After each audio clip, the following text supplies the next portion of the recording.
ವೀರಶೈವ ಮಹಾಸಭಾದ ಬಹಳ ದೊಡ್ಡ ಅಧಿವೇಶನ ನಡೆಯಿತು. ನೂರಾರು ಸಂಖ್ಯೆಯಲ್ಲಿ ಮಠಾಧೀಶರು, ಎಲ್ಲ ರಾಜಕೀಯ ಪಕ್ಷದ ನಾಯಕರುಗಳು, ವೀರಶೈವ ಸಮಾಜದ, ಲಿಂಗಾಯತ ಸಮಾಜದ ಬಹಳ ದೊಡ್ಡ ಸಂಖ್ಯೆಯಲ್ಲಿ ಯಶಸ್ವಿಯಾದಂಥ ಒಂದು ಸಮ್ಮೇಳನ ನಡೆದಿದೆ. ವಿಶೇಷವಾಗಿ ಆ ಮಹಾಸಭೆ ಸೇರಿದ ಹಿನ್ನೆಲೆಯೇ ಜನಗಣತಿಯ ವಿಷಯ ಪ್ರಸ್ತಾಪಕ್ಕೋಸ್ಕರನೇ ಇತ್ತು. ಅಲ್ಲಿ ಹಲವಾರು ನಿರ್ಣಯಗಳಾಗಿವೆ. ಒಂದು ಈಗಿರ್ತಕ್ಕಂಥ ಆರ್ಥಿಕ, ಸಾಮಾಜಿಕ, ಶೈಕ್ಷಣಿಕ ಆಧಾರಿತವಾದಂಥ ಜನಗಣತಿ ಅಂತ ಏನು ಕರೆಯಲ್ಪಡುತ್ತೆ, ಅದು ವೈಜ್ಞಾನಿಕವಾಗಿಲ್ಲ, ಮರು ಎಣಿಕೆ ಆಗಬೇಕು ಅನ್ನುವಂಥದ್ದು. ವೀರಶೈವ ಲಿಂಗಾಯತ ಜಾತಿಯೊಳಗಿರ್ತಕ್ಕಂಥ ಒಳಪಂಗಡಗಳನ್ನು ಹಿಂದುಳಿದ ಪಟ್ಟಿಗೆ ಕೇಂದ್ರ ಸರ್ಕಾರ ಸೇರಿಸಬೇಕು, ರಾಜ್ಯ ಸರ್ಕಾರ ಶಿಫಾರಸು ಮಾಡಬೇಕು ಅನ್ನುವಂಥದ್ದು. ಈ ಥರ ಹಲವುಗಳ ಜೊತೆಗೆ ಬಹಳ ಮುಖ್ಯವಾದ ಒಂದು ನಿರ್ಣಯ ತಗೊಂಡಿದ್ದಾರೆ. ಅದು ಅಂದರೆ ಜನಗಣತಿಯ ಸಂದರ್ಭದಲ್ಲಿ ಹಿಂದೂ ಎನ್ನುವ ಕಾಲಂನಲ್ಲಿ ವೀರಶೈವ ಲಿಂಗಾಯತ ಅಂತ ಬರೆಸಬೇಕು, ಹಿಂದೂ ಅಲ್ಲ.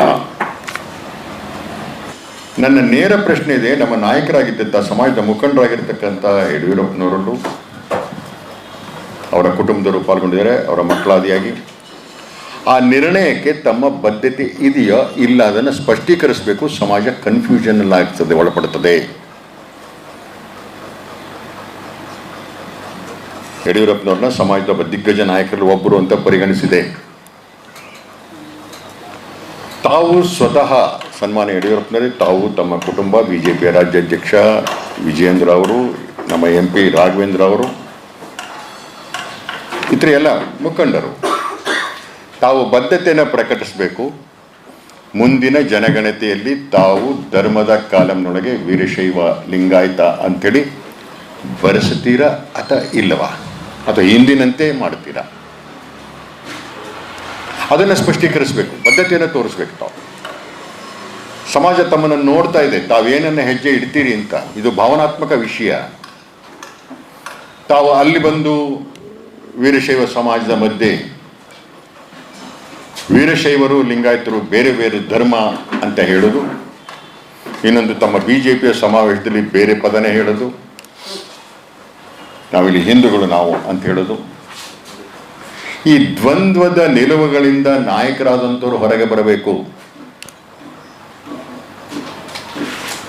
ಸ್ಪಷ್ಟೀಕರಿಸುವಂಥ ಅವಶ್ಯಕತೆ ಇದೆ. ಜನಗಣತಿಗೆ ತಾವಿಲ್ಲಿ ಬೆಂಬಲವನ್ನು ಕಟ್ಟಿದ್ದೀರಿ,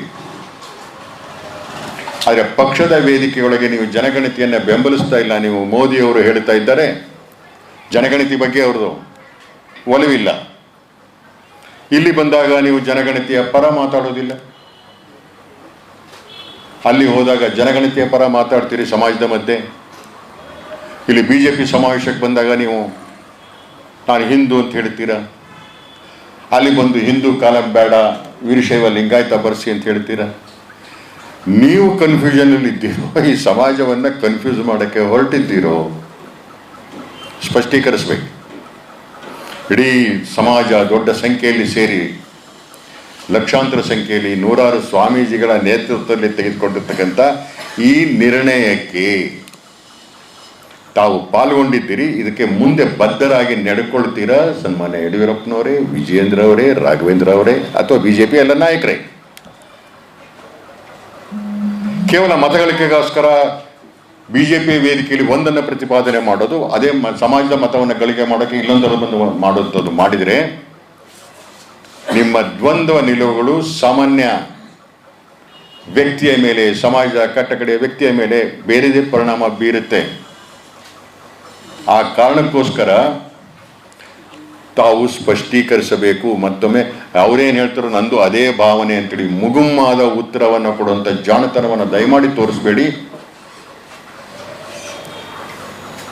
ಸಮಾಜ ಒಂದು ನಿರ್ಣಯವನ್ನು ತೆಗೆದುಕೊಳ್ಳ ಹೊರಟಾಗ ತಮ್ಮದು ಜವಾಬ್ದಾರಿತವಾದಂಥ ಕಾಂಟ್ರಿಬ್ಯೂಷನ್ ಇರಬೇಕು. ಇಲ್ಲ ಅದು ಸರಿ ಇಲ್ಲ ಅಂದರೆ ಸರಿ ಇಲ್ಲ ಅನ್ನೋದನ್ನು ಸರಿಪಡಿಸುವಂಥ ಪ್ರಯತ್ನನಾದರೂ ಮಾಡಬೇಕು. ಆ ಕಾರಣಕ್ಕೋಸ್ಕರ ಸನ್ಮಾನ್ಯ ಯಡಿಯೂರಪ್ಪನವರಲ್ಲಿ BJPಯ ರಾಜ್ಯಾಧ್ಯಕ್ಷರು ಅಲ್ಲಿ ಬಂದು ಬಹಳ ವೀರಾವೇಶದ ಮಾತುಗಳನ್ನ ಆಡಿದ್ದಾರೆ. ಅವರಲ್ಲಿ, ನಮ್ಮ ಸಂಸದರಲ್ಲಿ ಯಾರ್ಯಾರು ಪಾಲ್ಗೊಂಡಿದ್ದಾರೋ BJPಯ ವೀರಶೈವ ಲಿಂಗಾಯತ ನಾಯಕರು, ಅವರಲ್ಲಿ ನನ್ನ ವಿನಂತಿ ಇದೆ, ತಾವು ಸ್ಪಷ್ಟೀಕರಿಸಬೇಕು.